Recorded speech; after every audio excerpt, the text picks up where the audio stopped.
Xin chào tất cả các bạn nha. Hôm nay thì lục cái tủ lạnh ra thì gặp trái xoài. Thì nãy giờ cũng lên nghiên cứu trên mạng làm món xoài lắc rồi. Chắc để muối vô để xài vô gọt nhỏ lại lắc qua lắc lại thành món xoài lắc quá.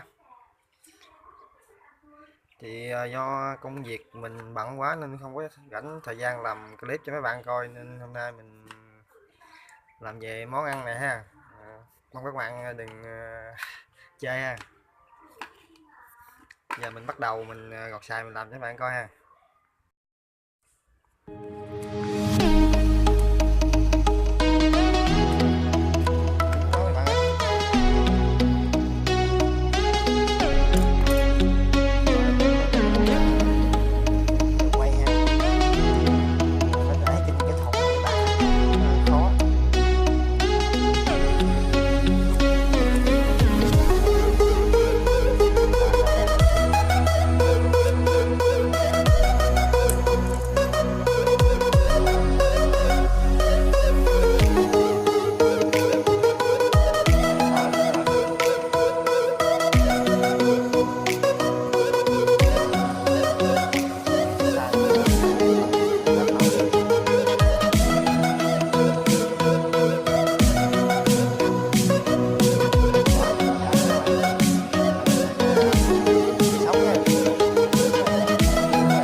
bạn nha. Thì đây là thành quả của mình sau 5 phút ha.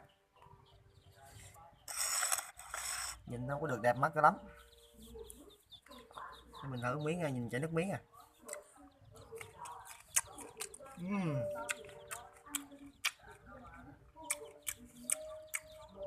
Ngon quá bạn ơi. Xài này sẽ ngọt, ngọt chua chua.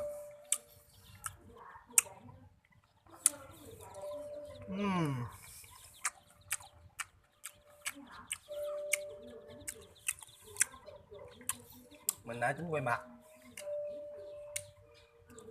mà mình quên, mình đang ở chăn chưa tắm, mình mới về hè mà thôi không có quay mặt mình được.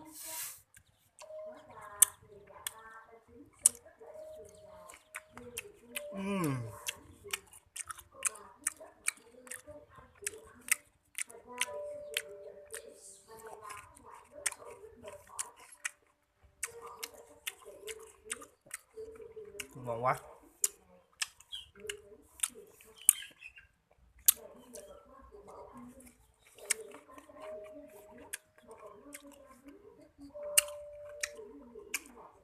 Mình nó chua thiệt các bạn à. Mình chảy nước miếng rồi. Ý, không phải chảy nước miếng. Mình nhăn mặt chứ lộn. Không chảy nước miếng sao ăn?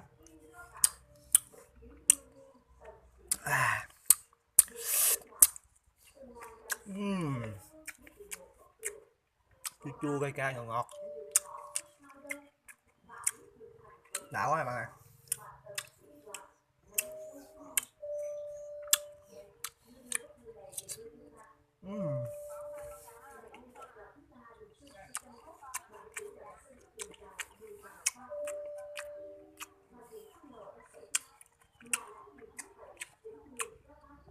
Wow,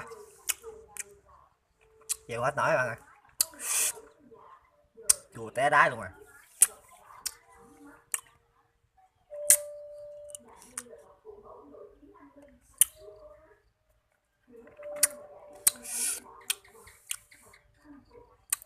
Xài này chắc mình ăn không hết rồi, nó chua quá. Cái này mình phải kiếm người chia quá.